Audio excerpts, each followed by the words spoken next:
This is the Red Line Network.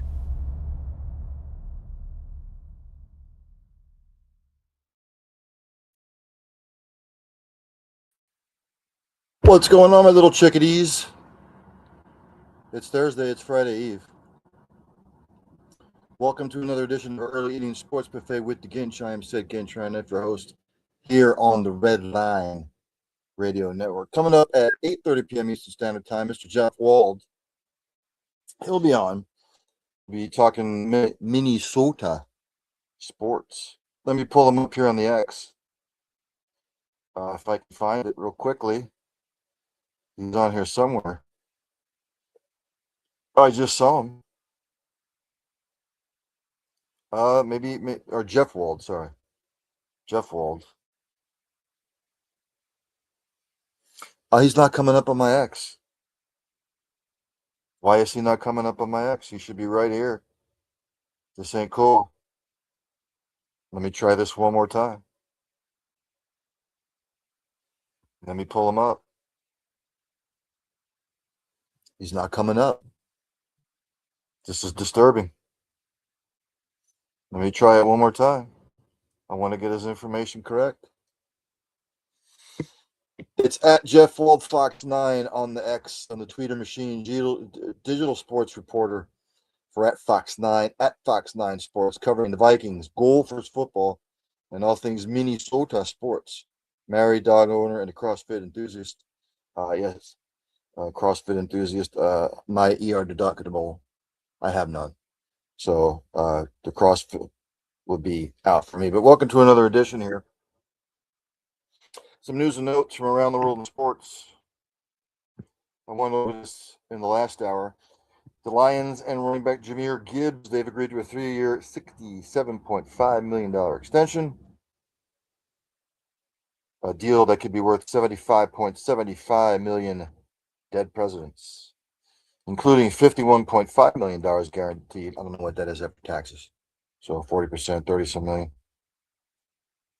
Agent Todd France of Athletes first told ESPN's Adam Schefter and the NFL Network's Ian Rappaport. So, if you want to know who the 5 highest paid running backs in the league, Jahmyr Gibbs, Bijan Robinson, Jahmyr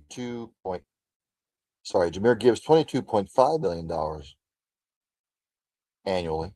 Bijan Robinson, $22.25 million. Jonathan Taylor of the Colts, $22 million. Saquon Barkley, $20.6 million. Christian McCaffrey, $19 million annually. So I guess good for them. Jaylen Brown says that his trade to the Sixers has been a crazy transition, according to Ramona Shelburne reporting. He said, quote unquote, today when I first got traded, I just threw my phone across the room. Soon afterwards, Sixers guard Tyrese Maxey reached out to him and said, I know it's a lot of stuff going on right now, but we're excited to have you. I think everybody knows how incredible the opportunity that we have, but we also got to put in the work. So my focus is on that, he said. Putting in the work, earning the respect from the city, from the coaching staff, everything. Brown went on to say, I just choose to focus on what I can focus on. Obviously, I got to a threshold this offseason that was a little bit higher than it's been in the past, where I think people attack my character. Some even went as far as said I had a disease.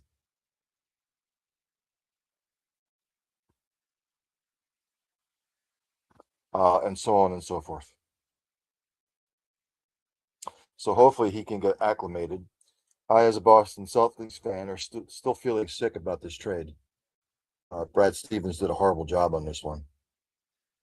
He's banking on Paul George getting back to the way Paul George used to look, and that's not going to happen.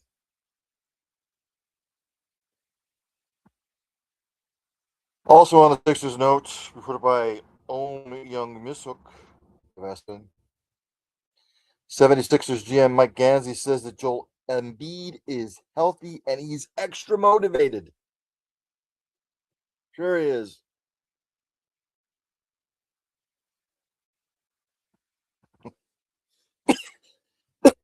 Said the MVP is ready to go. Joel's great. He said this is like the first summer I think in a while that he's been healthy. So he's been in the gym working out. He's been lifting weights. He's extra motivated. He wants to play a lot of games, and he's excited about the group he built now. Good luck with that, by the way. Remember when he said a couple years ago he wasn't going to play back-to-back games anymore? Now, I don't know if LeBron can convince him otherwise, or the team can convince him otherwise.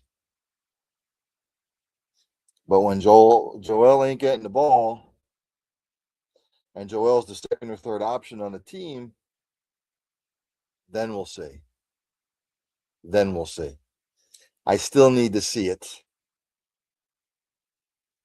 Is he as talented as there has been as a center? Yes. But he's a crybaby. He's constantly bitching that he's always getting touched or fouled, and he's dirty.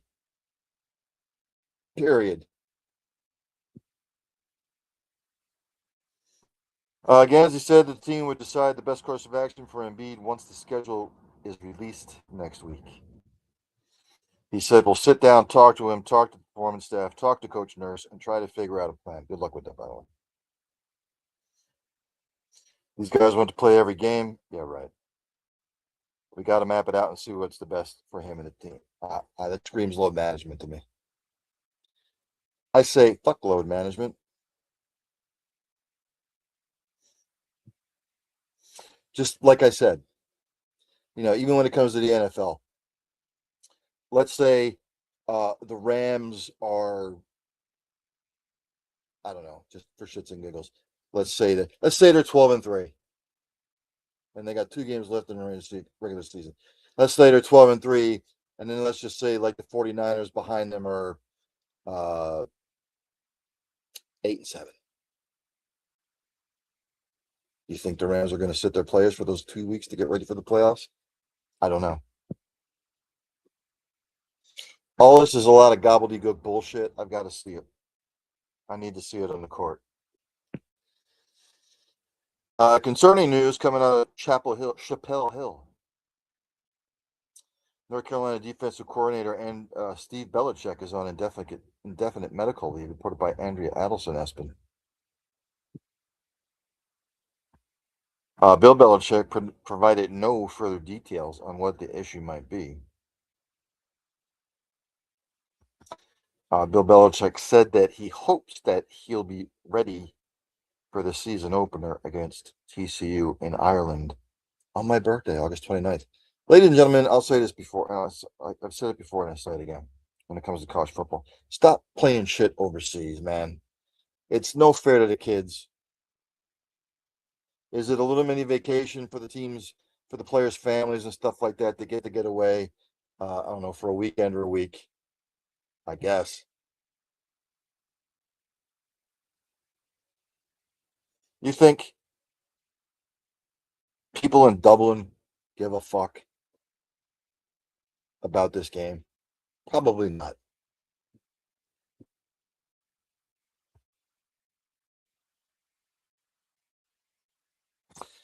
Other news from the NBA reported by Om Young Misuk. Anthony Davis and the Wizards table contract talks until the season starts. One source told Chance Charania that this gives both sides the first 20 or so games to marinate over a potential extension and see how the early part of the season goes for the Wizards and for the 10-time All-Star. Davis, thanks for the thumbs up, by the way, whoever did that. It's greatly appreciated. Davis became eligible today to sign a contract extension for up to 4 years and $275 million. The first year of the extension would replace a $62.8 million player option for 2027-2028. You think he wants to stay with the Wizards? I don't. The hell you want to stay there for? He looks at what LeBron just did. He still holds a lot of value. Wink, wink, Celtics. Yes, has been oft hurt throughout his career. Yes, but there's a lot of teams that would take him.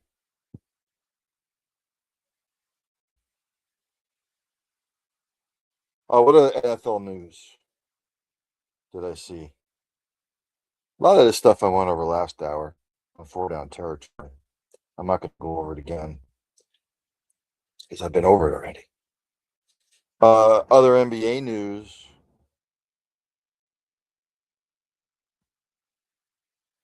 The Suns are keeping Dillon Brooks on a $73 million extension through 2029, 2023, or 2029, 2030.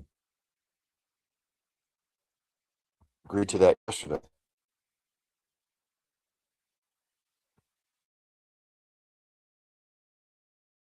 With the Suns. What else did I see? NBA Slam Dunk Contest champion Mac McClung. He has signed with a Spanish team that's owned by three-time All-Star Marc Gasol. He inked a deal with Basque Girona of Liga ACB. That means. I guess good for him. Lonnie Walker IV, he's returning to the Nuggets on a one-year deal worth $3.3 million after taxes. I don't know what that is. I'm not a mathematician. We're a couple of months away from the start of the NHL season as well. Reported by the Associated Press, Penguins sign Ville Koivunen to an 8-year deal worth $32 million. $4 million annually.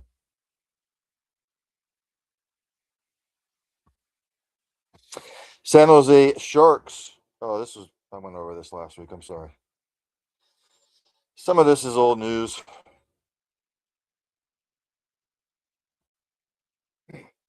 Some of the stuff I went over last week. Correct. I did.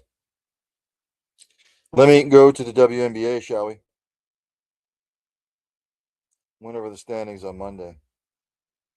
Some of the whole thing on the Sophie Cunningham thing. I forgot to address it with her comments about transgenders and stuff like that. I don't know what to say anymore about it when it comes to this particular subject. I don't. If you're a man making the transition to a woman, but you still have all of, like, the major attributes of a man, you shouldn't be playing in women's sports. If you're a woman transferring over to a man, you still have most of the female attributes, and you're not on plane physically with the men. Do I think they should have the right to play in that particular sport? No. That's just my opinion. That is my take. Everybody's going to have their take on this, whether it's right or wrong. I don't know. I mean, way back when, people with special needs, Special Olympics. People who are handicapped in some sort of way, they started the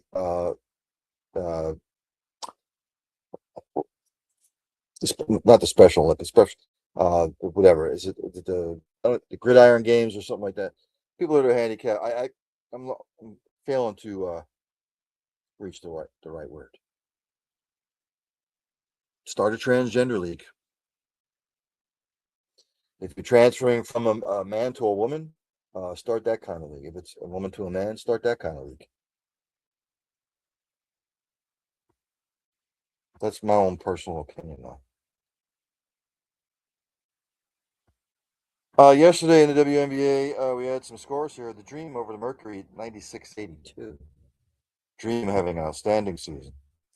Liberty beat the Storm, 92-86. Mystics with a slight upset, I guess, over the Wings, 96-92. And the Sky beat the Sparks, 95-88. On the slate tonight. In the third right now, the Aces up on the Fever, 44-42, which is a really good matchup. Aces 7-0 run here. 9 o'clock, the Sparks traveling to Minnesota to take on the Lynx. And at 10 o'clock, the Tempo and the Fire. On the Fire. Tomorrow, you got the Mercury at the Sun, Dream at the Mystics, which should be a good one. Valkyries in the Wings, which will be a really good one. Let's go to Major League Baseball, shall we? Some Major League Baseball news and notes. Again, welcome Early Evening Sports Buffet with the Ginch here on the Red Line Radio Network. I'm Sid Ginch, Ryan Neff, your host.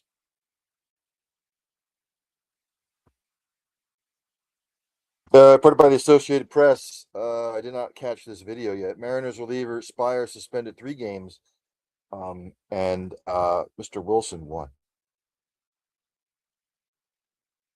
Mariners reliever Gabe Spire was given a 3-game suspension Thursday after hitting Detroit's Gleyber Torres with a pitch in the 8th inning of Wednesday night's game. Spire is appealing the ban, according to the Major League Baseball Players Association. Additionally, Mariners manager Dan Wilson was also suspended 1 game and will serve his suspension in the series final Thursday against the Tigers. Managers cannot appeal a suspension. Manny Acta will serve as a manager for the Mariners. If you hit by pitch, was it intentional? I don't know. I haven't seen the video. I guess from some dirt on it, unless you're going for the head.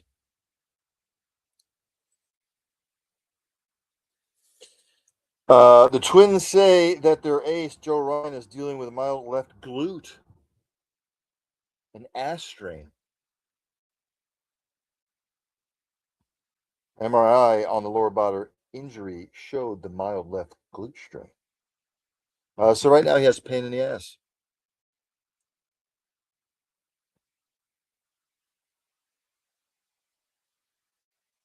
Out there in San Francisco, a longtime San Francisco Giants broadcaster and former Major League pitcher Mike Krukow stepping away from the booth after this season following a nearly 4-decade run. So congratulations to him on the next chapter. Reported by the Associated Press, Red Sox first baseman Tristan Casas, he has undergone left wrist surgery.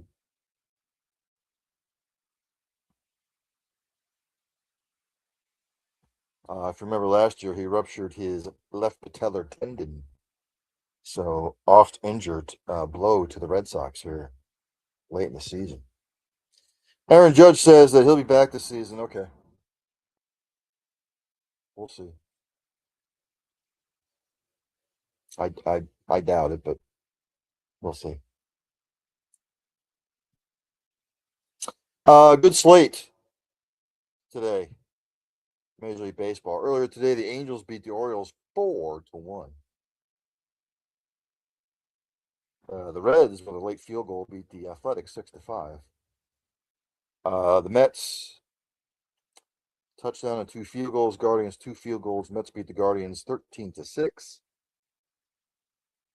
The Brewers beat my struggling Pirates 5-2. Final in 11 innings. The Cubs over the Blue Jays 3-2. Big win for them.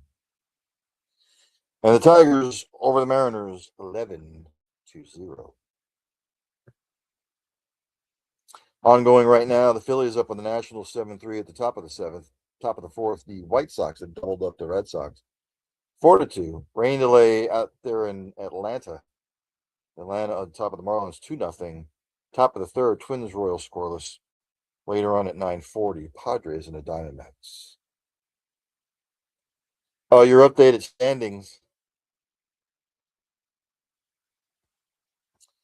Tampa Bay with a little bit of a separation on the Yankees by 4.5 games. The Red Sox, ladies and gentlemen, continue their hot streak. They are now only 5.5 back of the Rays. They are 1 back of the Yankees. Orioles and Blue Jays.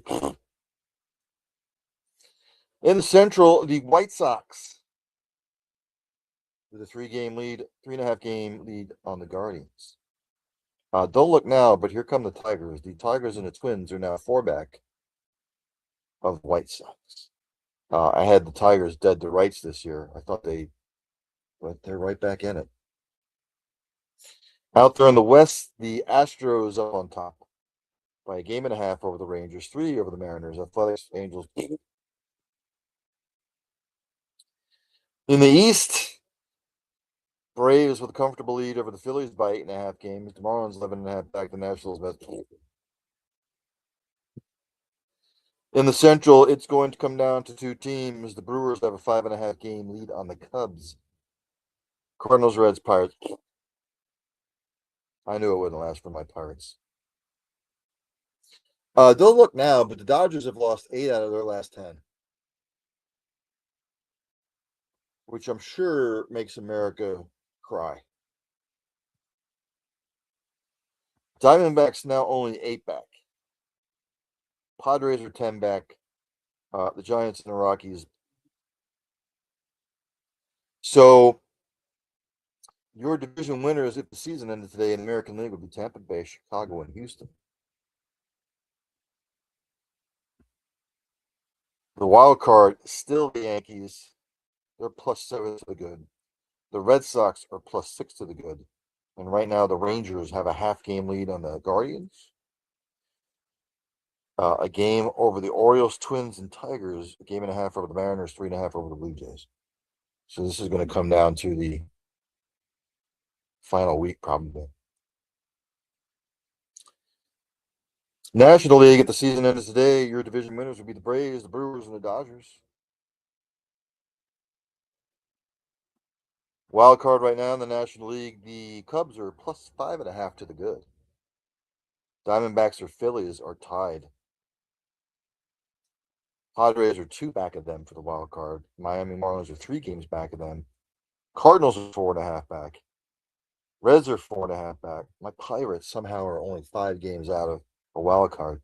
And the Nationals are 5.5 out of the wild card.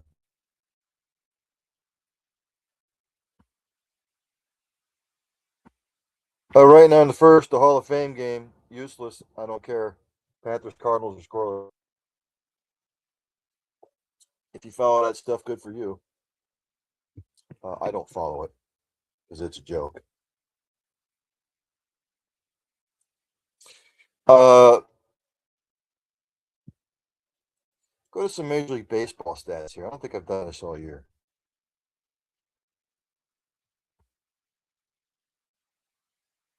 Your team stats in the National League. I always find this interesting. Dodgers leave with a 262 average.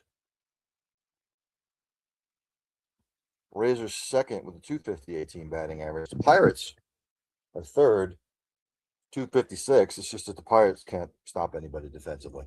So Rockies are actually fourth, 255, and the Brewers are fourth, 253. Your pitching leaders, team-wise, Major League Baseball. Brewers overall with 71 wins. The Braves with 69. Dodgers with 69. Rays with 68. Cubs, 66. Your home run leaders in the Major League Baseball. Nationals lead. Just my street. 167 team home runs. The Yankees are second with 164. Astros are third with 157. The Braves fourth, 152. And the Dodgers fifth, 149. Earned run average, which is friggin' abysmal this year in Major League Baseball, by the way.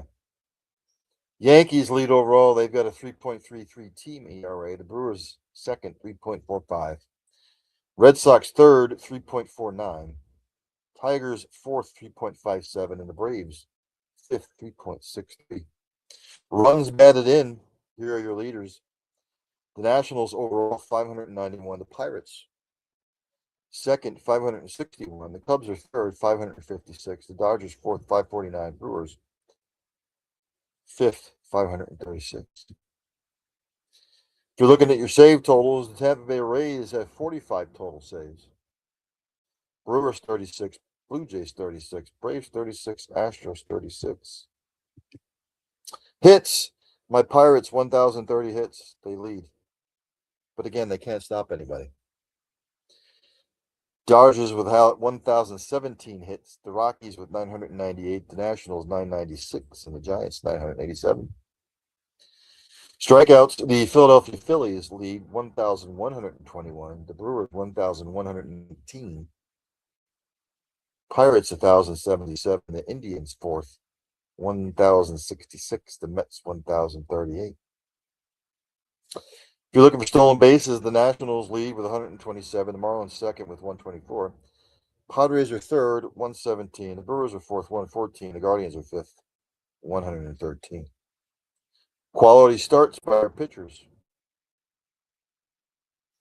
Dodgers have 60, Mariners have 53, the Phillies have 50, the Royals have 49, and the Red Sox 47. If you want to go over to the players, batting leaders, Major League Baseball. Jordan Alvarez leads with a 329 batting average. Houston. Luis Arias, San Francisco, now Philly, 324 batting average. Otto Lopez for Miami has a 320 batting average. Freddie Freeman for the Dodgers, 310. Nick Gonzalez for Pittsburgh, 309. Pitching leaders, all of Major League Baseball. Christopher Sanchez for the Phillies, 14 W's, along with Sonny Gray of Boston, 14 W's. Chase Burns for Cincinnati, 13. Sandy Alcantara for the Miami, 12. Foster Griffin, Washington, 12. If you're looking at the home run department, Jordan Alvarez, Houston, with 35. Kyle Schwarber for the Phillies with 33, along with Hunter Goodman, 33, for Colorado. Junior Caminero. Thanks for the love, by the way. I see that there. Matt Olson has 31. Earned run average, Jacob Misiorowski, Milwaukee, 1.53 ERA. Outstanding.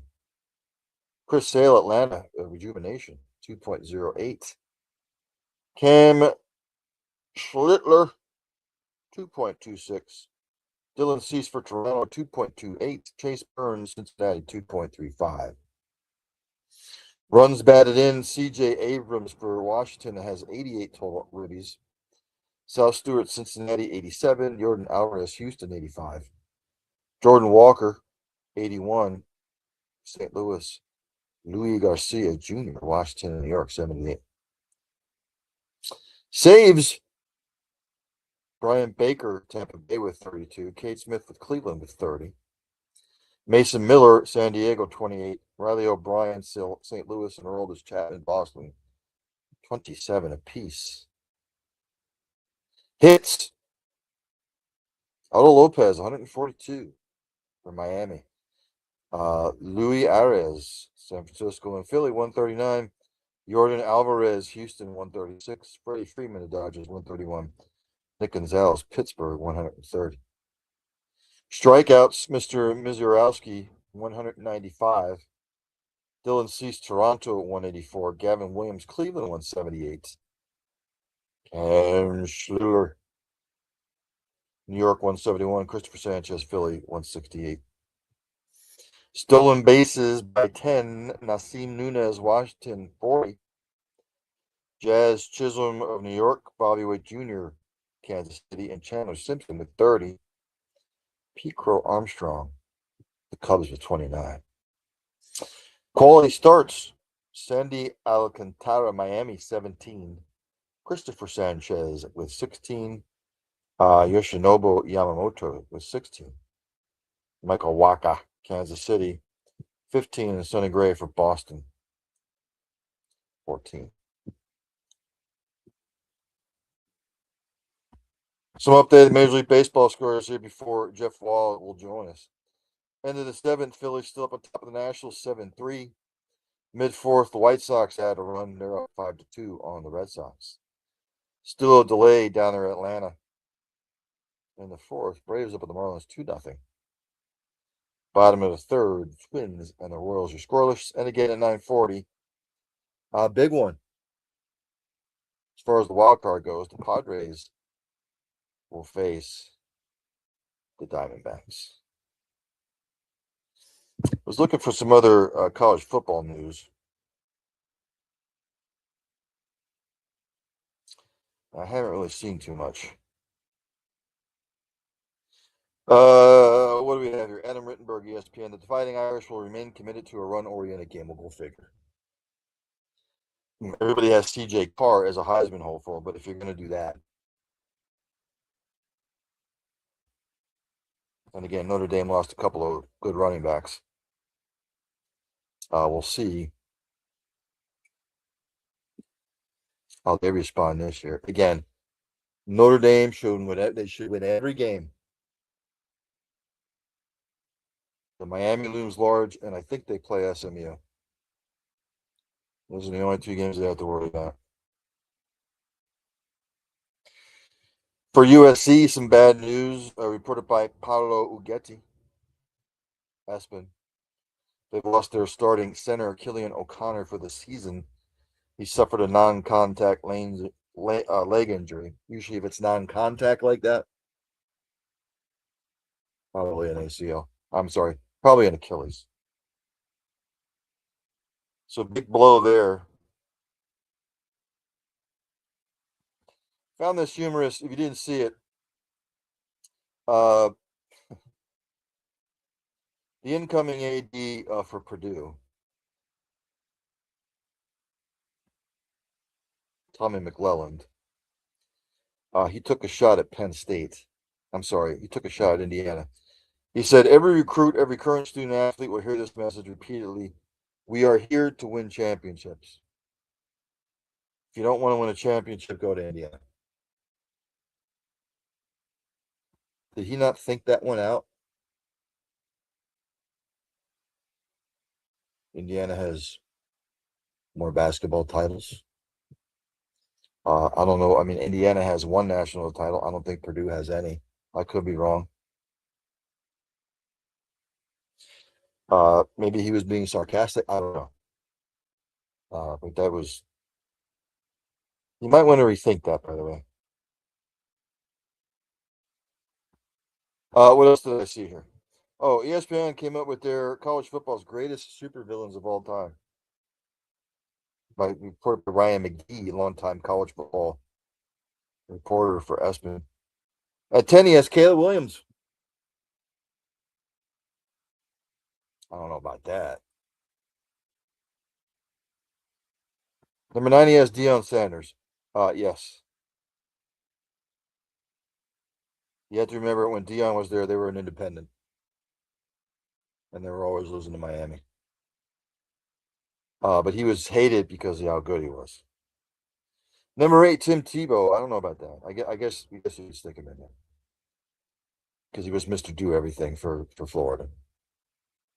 And it was Tim Tebow, this team. And as a Florida Gator fan, I can tell you, you had your Danny Wuerffels and go all the way back. Shane Matthews, Chris Leak. But Tim Tebow may go down as the greatest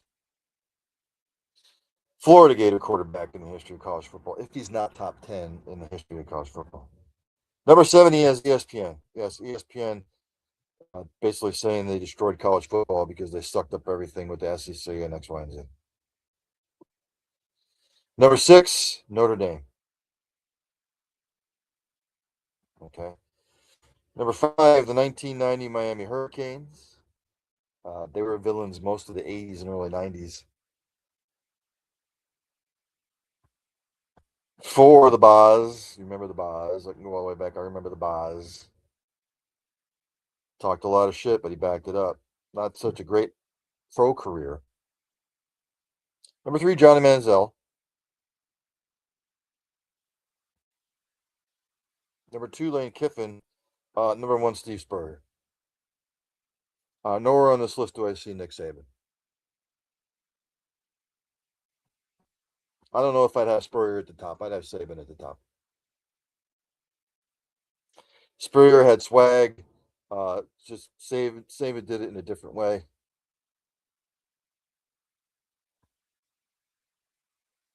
I don't know about that. Hopefully coming up soon, Jeff Wald. Let me check my messages. See if he's going to come on or not. He may have sent me something while I was yappity yapping. Don't see anything yet. Hope everything is okay. Yeah, those are the according to him, the greatest villains.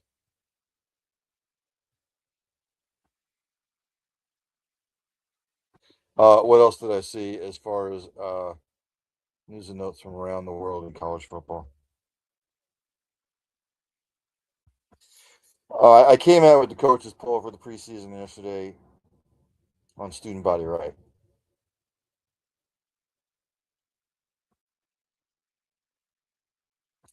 I just don't put any stock into any of the preseason shit anymore because it doesn't mean anything. Oh, I see it. He just popped into the green room. Let me just do this before I bring him on because let me just go here. That's right. On the Twitter machine, it's at Jeff Wald Fox 9, digital sports reporter for at Fox 9, at Fox 9 Sports, covering the Vikings, the Gophers football, and all things Minnesota sports. Married, dog owner, and golf CrossFit enthusiast. He probably kicked my ass in golf as well. Let me bring him on, ladies and gentlemen. That's Jeff Wald. Jeff, thanks for joining the program, my friend. Hey Ryan, good to see you again. How you doing? Good. How are you? Good. So let's start off talking to Vikings. The coach is making it seem like maybe JJ McCarthy is going to start, although it's a quarterback competition. I wouldn't see why you bring Kyler Murray in not to start him. What are you hearing out of camp? Is it just a play on words? Is he serious? What are you hearing? To call it a play on words would be an understatement. Kevin O'Connell is a word salad, and he will not change. I've been extremely skeptical from day one about this being an open competition. I think this is Kyler Murray's job to lose, and he would have to play. I can't begin to express how bad he would have to play in training camp to not be the starting quarterback week 1 against the Green Bay Packers here at US Bank Stadium. Mm-hmm. Barring an injury, of course. But basically, the word from camp and what I've been hearing, what I've seen is that the unfortunate part about that is that neither quarterback has really stood out as far as like in team situations and in chances where they've gotten their reps with the first team offense. When the Vikings put the pads on for the first time on I believe it was Monday. Actually, no, let me backtrack. In Saturday's practice, the first one that was open to fans just this past weekend, Kyler Murray clearly won the day. McCarthy was terrible, didn't execute much of anything. McCarthy or Kyler Murray clearly won the Saturday practice. When the pads came on Monday, the defense was as we say stout for a unit that in training camp, as we all know, can't touch the quarterback. The second you touch somebody, the play is over. But I was told that they had some team situations where neither of them completed a single pass, and McCarthy sailed a few out of the end zone. So by all accounts, he's having one of his worst training camps yet, which is not a good sign for the future of this franchise. But that being said, in a perfect world, if you're Nolan Teasley and Kevin O'Connell, you have Kyler Murray win the job, have a great year, and then you bring him back on an extension, and then maybe you trade McCarthy for a few future assets because Nolan Teasley is not tied to J.J. McCarthy. He did not draft him. So I'll be curious to see how it goes. I'll be very curious to see how the reps are split for the first preseason game because both are supposed to play next Saturday. So, So we'll see how that goes reps-wise. But right now, I mean, I wouldn't consider it an open competition. I know what the coach has to say publicly, but I would say this is Kyler Murray's job to lose. So again, I had to go back and look at the stats from last year. Look, offensively, they were horrible. I mean, defensively, stout as ever. So you got Kyler Murray, J.J. McCarthy, Carson Wentz, Mac Brosmer. There's your quarterback depth. Aaron Jones, Jordan Mason, and that's everybody else at the running back position. I am surprised. Look, Justin Jefferson is going to do his thing. If Jordan Addison can keep his head on straight, he should do good things. Hawkinson, we'll see. Are they going to do anything at the running back position? You think they're going to make a splash at some point, or they're just going to use Jones and Mason? Well, I think it starts there, but I also wouldn't discount Damon Claiborne. He's a rookie. He's a draft pick who's got a lot of speed, and he's made a few splashes in camp so far. So he's fighting for reps behind Jordan Mason and Aaron Jones. You also have a new fullback replacing C.J. Ham out of Michigan. I want to say his first name is Riley, but Bredesen, but he's also made a big impact right away, and he's obviously not going to run the ball. He's more of a blocker, but I would say, first of all, it starts up front with the offensive line. I mean, you have to open up holes for your running backs, and this is the first year where you have a fully healthy offensive line in training camp. You have the biggest question mark, unfortunately, is at center. You got Blake Brendel taking over as a full-time center after Ryan Kelly had to retire due to concussion issues, but you've got Christian Darrisaw back healthy at left tackle. You've got Donovan Jackson back. By all accounts, he's healthy. Brian O'Neill just signed a pretty big payday, a 4-year, $96 million contract extension, team captain. So he's the ship of that offensive line. And then you've got Will Fries at guard. And if those five stay healthy, you're in pretty good shape because they should be able to fortify that line and open up some holes in the run game and keep whoever plays quarterback, assuming it's Murray, keep him vertical so he can see his routes. Defense, they run the 3-4. It just seems like they're going to be stout again. And again, I said this the last couple years. If Minnesota can just put some sort of a semblance of an offense together, score 27 points a game, be in that 24 to 27 points a game, where you don't waste what your defense is doing. I looked at the schedule. Now, am I going to say they're going to go gangbusters? No. But if their offense can just do something, I don't see why 11-6 or even 12-5 is out of the question.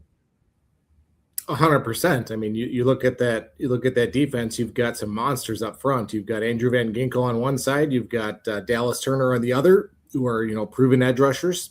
Dallas gets his turn now with the departure of Jonathan Grenard via trade, and now you have Blake Cashman up there at linebacker.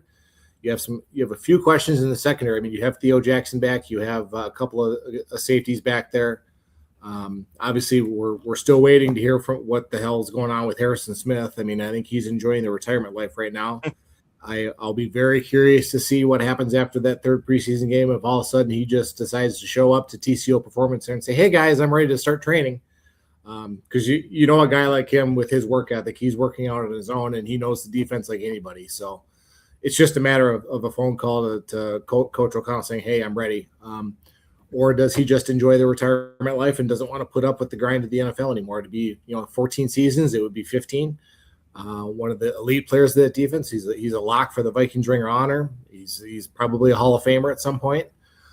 So we wait on that. But like you said, this defense is capable of limiting a team to 10 to 17 points. So if you can get over 20, you're in really good shape regardless of who you play. And like you said, it doesn't have to be smoke and mirrors. It doesn't have to be downfield shots. Sustain drives, get first downs, run the ball, find Jefferson, find Addison, see if Juwan Jennings has a pulse after everything he's been through.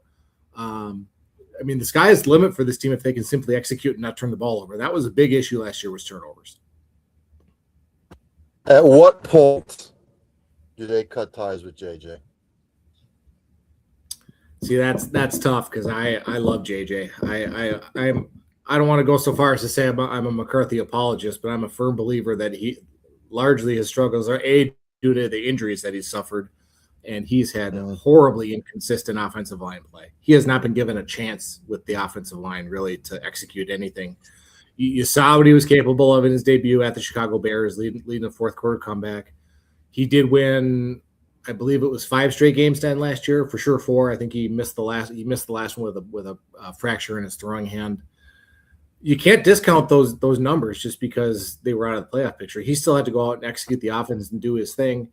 And I love his dog mentality. I know we joked about, McCarthy versus 9 last year, and 9 is the alter ego. I'd rather have that on the turf, to be honest with you. I'd rather have somebody like that who has a passion and has a chip on his shoulder.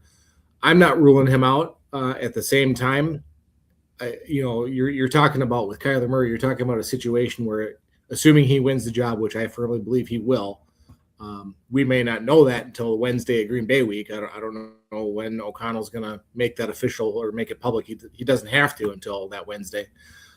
In fact, he doesn't have to until kickoff if he doesn't want to. We can have both quarterbacks talk that week. But if Murray does in fact win the job, I don't know if JJ wants to be the backup. I think you're looking at a Carson Wentz being the backup, and you're maybe trying to trade him for a pick or two, which would be unfortunate because I thought JJ had a real future here. I really did, and I still do. I don't want to put it past him, but everything I've heard is that he's had a rough camp, and that's just disappointing to see because he's got too much talent to play like he has been. Let's jump to the Gophers. Look, great season last year by Minnesota standards. I was just going to say by the Gopher standards. Yeah.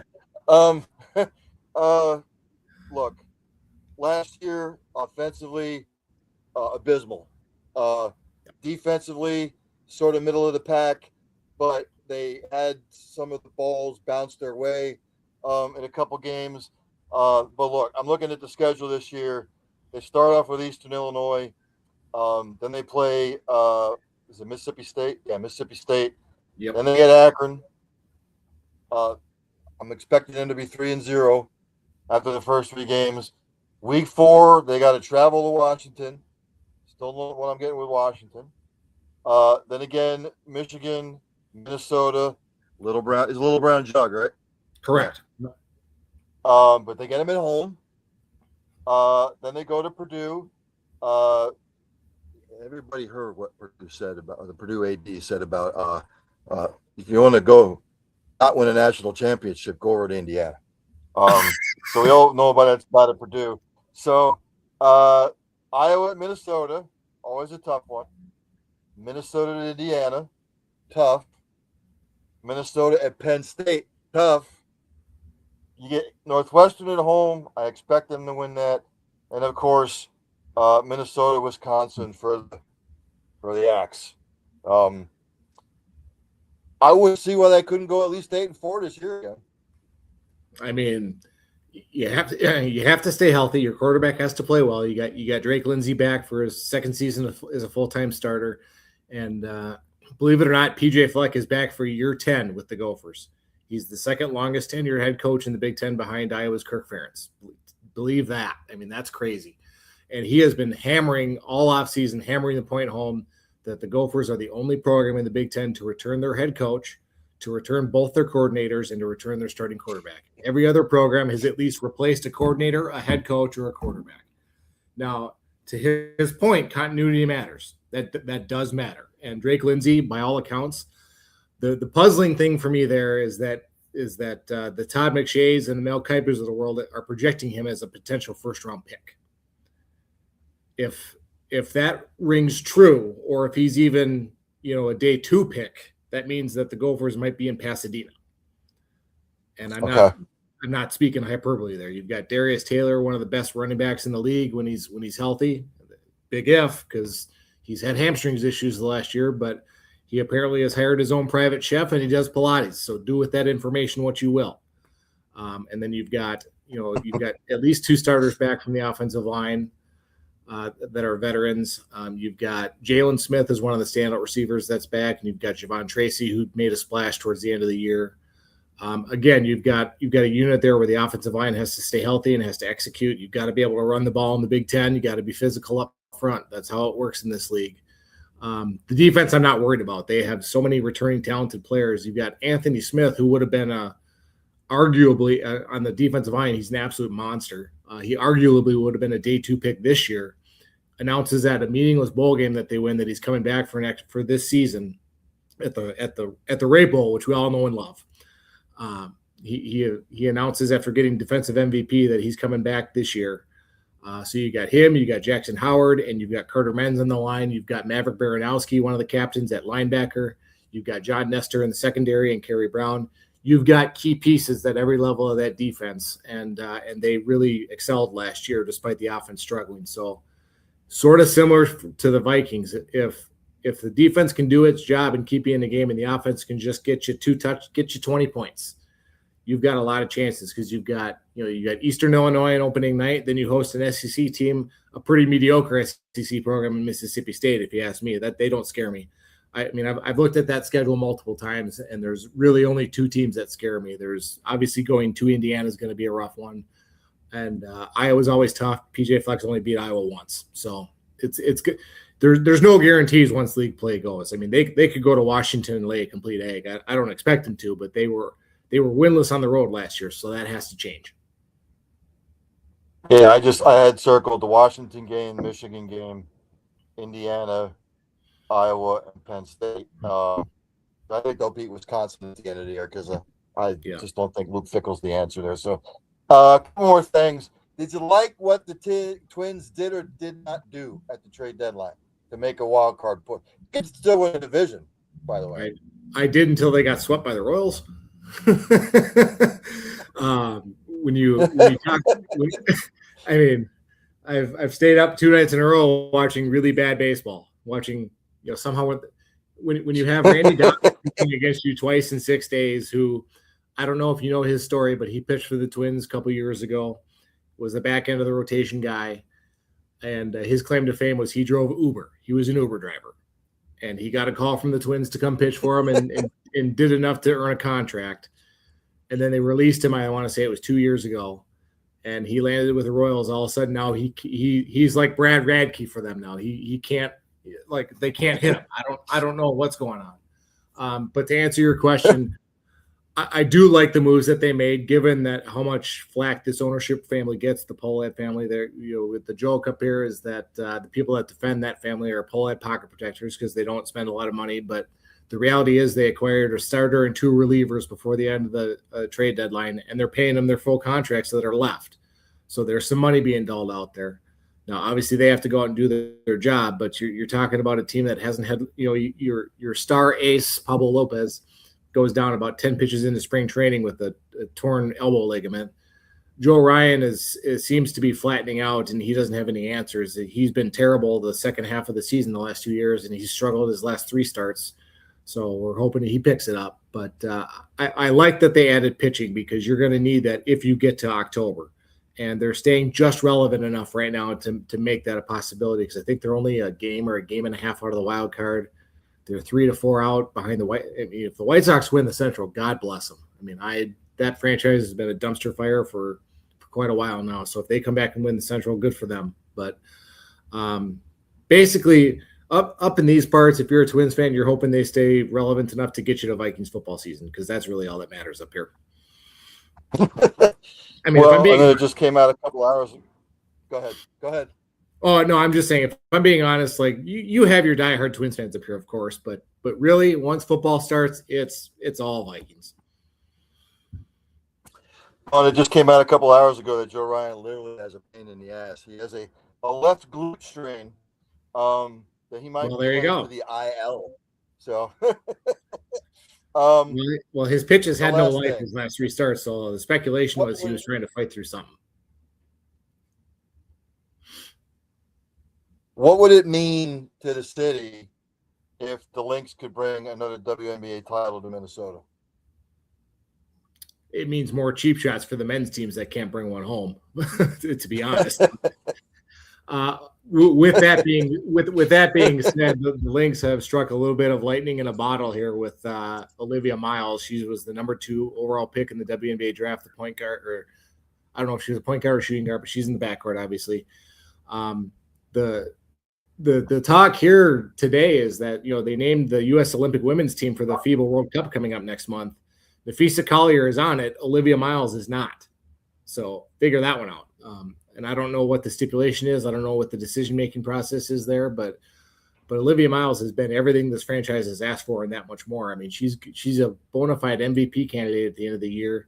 She's probably a lock to win Rookie of the Year with her scoring and her assists. She basically carried the team while Nafisa Collier was out with, having surgery on both of her ankles this offseason, and now Collier's back in the lineup. She'll play her. The Lynx actually tip off here in about 20 minutes tonight against the LA Sparks. And she's done her business. I think she's got I think in 4 games she's averaging like 20 points and 7 rebounds, something like that. So she's come back and not missed a beat from her surgeries. By all accounts, they've dominated this year when they've won. I mean, they haven't had to do a lot of fending off, haven't had a lot of close wins. They've had a few, but not a ton where they've had to overcome a lot of adversity. So they are the favorites. I mean, they're the best team in the league. I believe they're 25-6, 25-9, something like that. Yeah. Yep. They've got like a 3.5 game lead for the top spot in the league. So that matters from the standpoint of you get top seed, you get home court, and Target Center loves the Lynx. They have a huge fan base. They're rabid. They're loud. They create a great atmosphere. So they're in great shape if they just keep doing what they're doing. The main guy here at Redline Radio Network, Dave Wanchik, says, "What's up, Brian? What's up, boss?" DW. I will say, Jeff, with all the political bullshit that's been going on in the Minneapolis, St. Paul area, I'm always rooting for Minnesota sports. I'm always rooting for the Vikings to get over that hump. It's been 76, 77 since they've made a Super Bowl.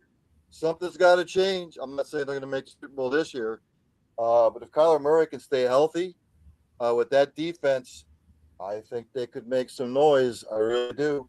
I've got a great stat for you here. Joining. Sorry to interrupt you. I've got a great stat here based on so yesterday Mark Wilf, co-owner and team president, gave his annual training camp press conference and asked about a variety of things. So I looked this up because he talked about the key quote that I took from him yesterday was, "Patience is not infinity." In other words, it's time to start winning, guys. It's time to start making a playoff run. This family has owned this franchise since 2005. So you're talking 21 years. Guess how many playoff wins the Vikings have over that time? What is it, 2 or 3? 3. They've been to the playoffs 8 times in 21 years, and they've won 3 games. And 2 of those were in 2018 when they went, the Minneapolis Miracle, and they go to the NFC title game. So it tells you. Well, go ahead. Well, it just tells me that you have to take your game to that much higher of a level in the postseason, and the Vikings just simply haven't done that. Right. Whether it's injuries, whether it's quarterback play, whether it's defense, it's been one different thing after another every year. There's usually one hole that's causing everything every season. So, I mean, I like Kevin O'Connell. I think he's a great fit for this organization. I hope he figures it out. I really do. But the reading between the lines of yesterday for me personally was that if this team does not make the playoffs this year, or if they make the playoffs and lose, that seat suddenly gets a little bit warm. I mean, he's in year 5 and he just got a contract extension, and you're talking about an ownership group that just fired the GM last year. So, right. I mean, the truth can't be the numbers can't be controversial. I mean, three playoff wins in 21 years. I think most people wouldn't put up with that. Well, that's Jeff Wall, ladies and gentlemen. I'm going to be doing a college football preview special, Jeff, August 27th. Is it August 20? Yeah, August 27th. You're more than welcome to come back on, talk about more of the Gophers, the Big 10 plus 9, whatever the hell they call it now. I don't know what they call it anymore. Come back on there. I'm going to be doing a pro football special as well. We can talk more about the Vikings, but I always appreciate your time, my friend. Always good to catch up with you. Yeah, we're going to be rowing the boat here starting September 3rd to Eastern Illinois under the lights. I don't even know what their nickname is, but you got 3 straight home games to end the year. Yeah, right. We're going to see the Viking row at Huntington Bay Stadium this year. So to your point, I mean, I'll end with this. Vegas has the Gophers odds. They started at the over/under started at 5.5, which to me seems low. It has since gone up to 6.5. But if you can't find a way to win 7 or 8 games this year, what are we doing? Like, it's. I mean, we build statues up here for 8 wins. So I don't know. Well, you're more than welcome to come back on both times, my friend. Got you, buddy. All right, buddy. Talk to you later. Jeff Wall, ladies and gentlemen, Fox 9 Sports. I had those 5 games circled. Let me get back to it again. And of course, here it is. They're going to beat Eastern Illinois. They're going to beat Mississippi State. And they're going to beat Akron. They're going to be 3-0 after the first 3 weeks of the season. First game's a Thursday night game, 8 o'clock. I wish they stopped doing that too. Week 4, they're at Washington, which I've got that game circled as a potential toss-up. Week 5, they're home against Michigan. Again, with the Kyle Whittingham era, Michigan to be better? Yes. Again, I've got that as a toss-up. Week 6, they go to Purdue. That should be a W. I got that's 4 wins there. Home against Iowa, always tough. Then they have to go to Indiana, tough. Then they have to go to Penn State, which will be tough. Then they play Northwestern. They get them at home. That's a W. That's 5 wins. And then Paul Bunyan's Axe at the end of the year, Minnesota, Wisconsin. I fully expect them to win that. There's 6 wins. So the other 5 games, hell, they go 3-2. They're 8-4. I'm going to end it there. Again, thanks to Jeff Wald for checking in. Thanks for the main man, Dave Wald, checking in there.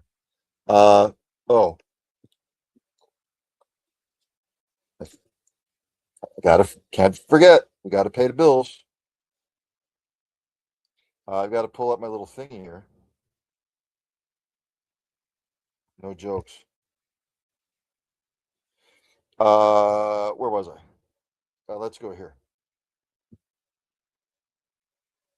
I've got to get in our sponsors. If I can, what the hell are if I can find them? Let me take my ugly ass off here.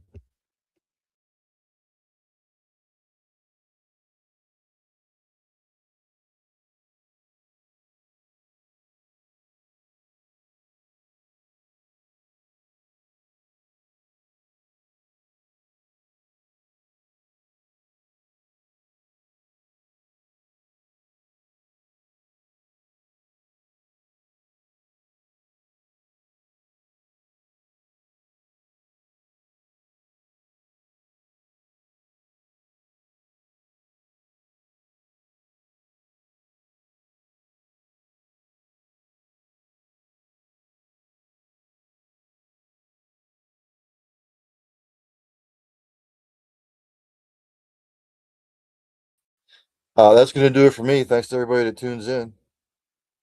As I say at the end of each show, practice compassion, practice empathy, have passion for what you do, whatever it is. Hug somebody every once in a while. You might make their day. Tell somebody you love them.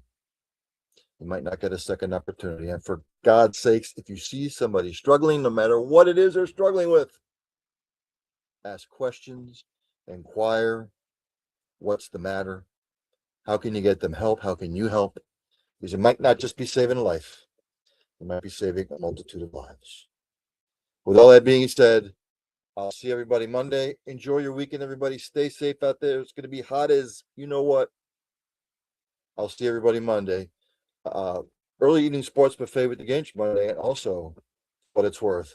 Have a great weekend, everybody. I'll see you later. There's only one thing left for me to do, and that's for Dandy Don Meredith to take me out. Don Meredith. This is Dandy Don Meredith. Turn out the lights. The party's over. They say that all good things must end. Call it a night. The party's over. And tomorrow and next year starts the same old thing again. You got it.